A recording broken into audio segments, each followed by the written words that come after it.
Hey y'all, welcome back to my channel and welcome to Learn to Quilt Lesson 8. In today's video, we will actually start doing the quilting. So I hope you have everything set up per the video for week 7.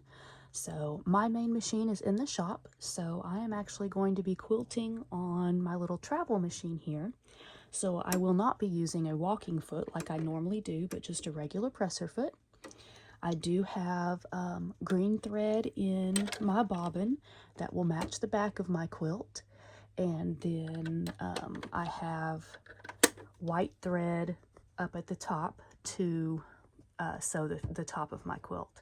I've also got my stitch length on a 4. I would recommend doing a 3.5 or a 4 for the straight line quilting. You don't want to do anything too big like a gathering stitch, but then you don't want to do something really small either. So I think the 3.5 or the 4 looks the most like kind of the size you would use if you were going to actually hand quilt it. So let's get started on the quilting. So I still have my quilt on the pool noodle. So I'm just going to unroll the first little bit. Now normally I would recommend that you start quilting from the center of the quilt and work out, but since we're just doing straight line quilting, it's okay to start on one end. And I'm actually going to be stitching in the ditch, which means I'm going to be stitching right in the seam line. Now, to do your straight line stitching, you could stitch a certain, amount of room from the side. You could do something straight down the center. You could even go diagonally through your quilts. But I am just going to be doing a stitch in the ditch, just going, sewing on top of that seam. So I'm going to start on my first row here. You do not have to backtrack or back stitch, and we are just going to start sewing. Now my pins are out of the way, so I don't have to worry about them, but if you do, you will want to take out any pins that you may catch in your presser foot. Also, just beware, I am kind of just helping it along as far as kind of making the fabric flat. There shouldn't have to worry too much about wrinkles or anything since I used the spray adhesive and then also the pins, but I am just kind of keeping it flat as I go. I'm not pushing or pulling it through the machine, but I am helping keep it flat. So we're going to sew all the way down to the end. Do not backtrack on the end, but leave your thread tails a little long, and then we'll just go to the next one.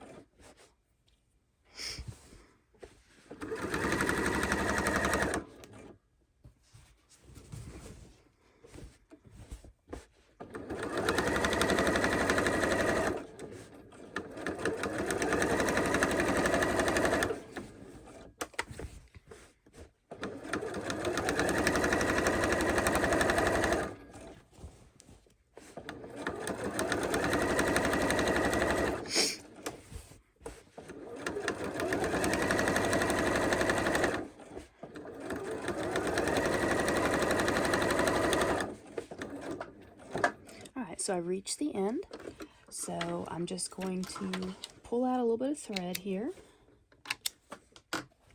and then show you. Now, I mean, it's not perfect. You'll see right there I did get out a little bit, which is why you want to use a kind of a neutral thread. But that row is done, and then on the back side, because I used the green thread, you can barely see the stitching line there. So once you're done quilting everything, then you want to go ahead and tie off your threads. Now some people I've heard, you know, don't require doing this or anything like that. I just like it for extra security. So you're going to take your thread from your row and kind of pull on the bobbin thread or the backing thread and pull your top thread through. It makes a little loop, and you can just take it and pull it through. And then you want to tie a knot.